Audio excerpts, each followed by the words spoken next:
اعوذ باللہ من الشیطان الرجیم بسم اللہ الرحمن الرحیم۔ ناظرین کرام، آپ کا میزبان ابن حسن آپ کو خوش آمدید کہتا ہے۔ آج تاریخ ہے 23 مارچ سن 2024۔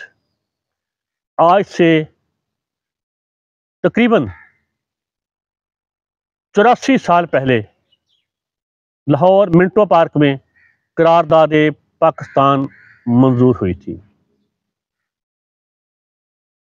تو یہ 23 مارچ 1940 کو ہوئی تھی، تو تقریباً یہ 84 سال ہی ہو گئے۔ تو اس وقت مسلم لیگ کے قائدین نے لاہور میں ایک اجلاس ہوا تھا جس میں یہ قرارداد پیش ہوئی۔ جس طرح ہوئی، جیسے ہوئی، وہ ایک الگ موضوع ہے۔ میں وہ سرکاری موقف، حکومتی موقف مانتا نہیں، اس کی ایک علیحدہ سے میرا بھی موقف ہے اور لوگوں کا بھی موقف ہے جو میرے لیے، میں ان کی رائے کا احترام کرتا ہوں۔ تو خیر، اس کے ٹھیک قرارداد لاہور پیش ہونے سے ٹھیک 19 سال قبل ایک اور تاریخ ساز واقعہ بھی اسی دن رونما ہوتا ہے، 23 مارچ 1931 کو۔ وہ کیا ہے؟ وہ عمر میں چھوٹا ہے تو میں اس کو بیٹا کہتا ہوں، ورنہ تو وہ میرے باپ کا ہم عمر ہوگا یا میرے باپ سے کوئی 5-10 سال چھوٹا ہوگا۔ اس کا نام ہے شہید بھگت سنگھ۔ جی ہاں، شہید بھگت سنگھ 8 دسمبر 1907 کو پیدا ہوتے ہیں۔ ان کے گاؤں کا نام ہے بنگا، چک نمبر 105 گافبے، اور یہ گاؤں واقع ہے فیصل آباد جڑاں کے درمیان۔ اور بندہ نچیز خود وہاں کئی مرتبہ حاضر ہو چکا ہے اور شہید کے لیے دعا کر چکا ہے۔ تو بھگت سنگھ شہید، اس کے ابا، اس کے چاچا دونوں ہی انگریز کے خلاف مزاحمت کرتے رہے، اور وہ ہندوستان کی ترقی پسند تنظیموں کے باقاعدہ ممبر رہے۔ تو یہ بھی، اس کو انہوں نے اسکول کالج میں داخل کروا دیا بھگت سنگھ کو پیدا ہوتے ہی۔ اس کے بعد یہ نیشنل کالج لاہور میں بھی زیر تعلیم تھا، لیکن ایک واقعہ پیش آیا جس کی وجہ سے اس نے تعلیم کو خیر بات کہہ دیا۔ وہ تھا سن 1919 میں امرتسر کے جلیانوالہ باغ میں ایک واقعہ پیش آیا تھا۔ یہاں انگریز نے اپنے ہندوستانی غلاموں کے ذریعے اندھا دھند فائرنگ کروائی، جس کے نتیجہ میں بے شمار معصوم بے گناہ ہندوستانی شہید ہو گئے، جن میں مسلمان، ہندو، سکھ، پارسی، عیسائی، بدھ، سبھی مذاہب کے، سبھی قوموں کے، سبھی نسلوں کے تھے۔ تو اس نے تب سے، اس واقعہ سے دل برداشتہ ہو کر پڑھائی کو چھوڑ کے مزاحمت کا راستہ اختیار کیا انگریز کے خلاف، آزادی کے لیے جدوجہد کرنے کا راستہ اپنایا اپنے چاچا لالا لاجپت رائے کی طرح۔ تو تبھی یہ میدان عمل میں آ گیا۔ 24 سال کی عمر میں اس نے شہادت پیش کی۔ تو 24 سال کی عمر میں اس نے تصنیف کا کام بھی کیا، لکھنے لکھانے کا کام بھی کیا۔ بہت سی جو ترقی پسند تنظیمیں تھیں ہندوستان میں، بائیں بازو سے تعلق رکھنے والی سوشلسٹ، کمیونسٹ، ان کا سرگرم رکن رہا۔ اس کے علاوہ اس نے عملی جدوجہد بھی خوب کی، اور اسی پداش میں آخر 23 مارچ سن 1931 کو یہ پھانسی کے پھندے کو خود اس نے چوما۔ یہ الفاظی نہیں، واقعہ میں حقیقت آپ کو بتا رہا ہوں۔ اور اپنے پاؤں پہ چلتا ہوا یہ پھانسی گھاٹ تک کیا۔ تو اس نے شہادت کو گلے لگا لیا۔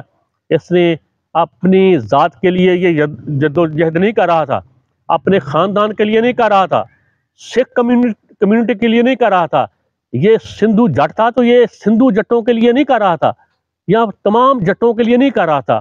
تمام سکھ مسلمان جٹوں کے لیے بھی نہیں کر رہا تھا، تمام سکھوں کے لیے بھی نہیں کر رہا تھا، یہ تو ہر ہندوستانی کی آزادی کے لیے اپنی جدوجہد کر رہا تھا کہ ہر ہندوستانی آزاد ہو انگریز کے پنجہ استبداد سے۔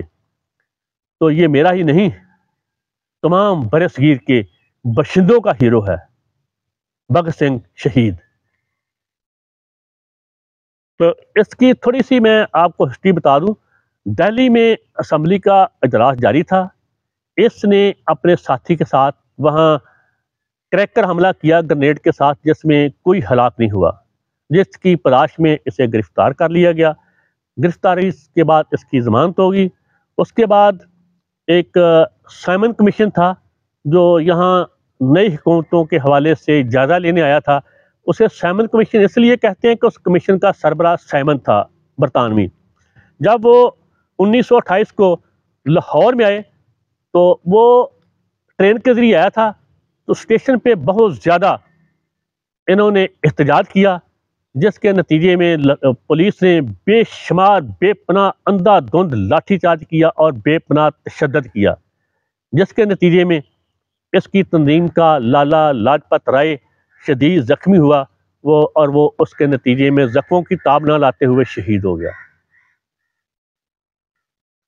اس وقت لاہور کے سپرنٹینڈنٹ پولیس تھے جیمز سکاٹ، یہ ایک انگریز تھا، تو اس کی سربراہی میں تشدد کیا گیا مظاہرین پہ، جن میں مسلمان بھی تھے، سکھ بھی تھے، ہندو بھی تھے، عیسائی بھی تھے۔ تو پھر انہوں نے اسی وقت عہد کیا کہ ہم اس سے بدلہ لیں گے۔ تو وہ چند روز بعد اپنے دفتر سے نکل رہا تھا، تو اسے بھگت سنگھ اور اس کے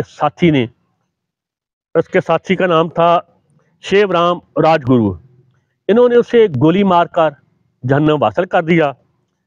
حوالدار جین، اس نے بھگت سنگھ کا تعاقب کیا، تو بھگت سنگھ نے اسے بھی گولی مار کر شوٹ کر کے اسے بھی جہنم واصل کر دیا۔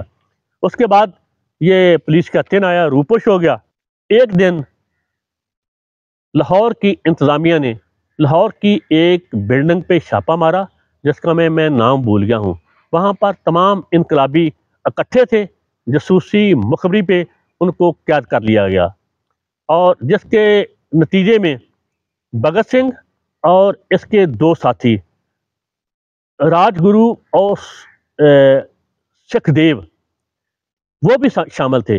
ان تینوں کا ٹرائل ہوا تو ان کو حکومت برطانیہ نے سزائے موت دے دی۔ جب بھگت سنگھ تختہ دار کی طرف جا رہا تھا، نہ تو وہ رو رہا تھا، نہ وہ پریشان تھا، نہ وہ غمگین تھا۔ ہاں، یہ اس کی بات بتاتا ہوں۔ جب وہ بلوغت کو پہنچا تو اس کے والدین نے اس سے شادی کے لیے اصرار شروع کر دیا، تو اس نے صاف انکار کر دیا کہ میں شادی نہیں کرواؤں گا، میری شادی پہلے ہو چکی ہے۔ تو والدین نے کہا ہمیں کیوں نہیں بتایا وہ کہاں ہو چکی؟ اس نے بتایا کہ میری اپنی دھرتی ماں سے شادی ہو چکی، میں اس کی آزادی کے لیے جدوجہد کروں گا، ہاں میں کامیاب ہوں، ہاں میں اس راہ حق میں شہید ہو جاؤں، تو اب میری اور شادی کوئی نہیں ہوگی۔ تو جب اسے پھانسی کے پھندے کی طرف لے جایا جا رہا تھا، وہ میں آپ کو بتا چکا ہوں کہ یہ کس حوصلے، کس مردانگی کے ساتھ، جب کوئی انسان نظریے پہ خود کو سچا سمجھتا تو وہ پھر ایسے ہی کرتا ہے۔ اور یہ جاتے ہوئے اس کے اپنے ہی الفاظ ہیں گیت کے، اس کا لکھا ہوا تھا، وہ گیت کے بول یہ بولے جا رہا تھا اور چلے جا رہا تھا۔ میں ایک آپ کو شعر سناتا ہوں، دو مصرے اس کے گیت کے۔ دل سے نکلے گی نہ مر کے بھی وطن کی الفت، دل سے نکلے گی نہ مر کے بھی وطن کی الفت، میری مٹی سے بھی خوشبو وطن آئے گی۔ اس کا مقصد ہے کہ جب میں مر جاؤں گا تو وہ بھی میری لاش سے بھی میری وطن کی مٹی کی خوشبو آئے گی۔ تو اس کو 23 مارچ 1931 کو پھانسی دے دی گئی، اور پھر اسے وہیں لاہور کی جیل میں ان کا آخری سوما ان کا کرنے کا ارادہ تھا، لیکن ہجوم کا اتنا خوف ہوا کہ پھر ان کو رات کے اندھیرے میں ان تینوں کی سکھدیو اور راجگرو اور شہید بھگت سنگھ، تینوں شہیدوں کی لاشیں دریائے ستلج کے کنارے فیروز پور کی طرف جا کر وہاں ویرانے میں ان کو جلا کر ان کی خاک انہوں نے یہ دریائے ستلج میں بہا دی۔ تو کچھ لوگ دیکھ رہے تھے، ان کے دیوانے پروانے، جب جو کچھ بھی ہڈیاں مٹی بچی انہوں نے پھر ان کو شلانگیں لگا کے دریا سے نکال کے پھر ان کے مذہبی رسم و رسوم کے مطابق ان کی ادا کی گئی۔ میرا سب شہداء کو سلام۔ آج کے سلسلے کی یہ تھی کڑی۔ انشاءاللہ العزیز اگلے سلسلے میں کسی اور مجاہد، کسی اور غازی، کسی اور شہید کا تذکرہ کریں گے، اور یہ انہی شہیدوں، غازیوں، مجاہدوں کا صدقہ ہے آج ہم آزاد بیٹھے ہیں، وگرنہ بس ٹھیک ہے جو کچھ بھی ہے۔ اس کے ساتھ ہی مجھے دیجیے اجازت۔ سب شہید زندہ باد، پاکستان زندہ باد۔ اللہ حافظ۔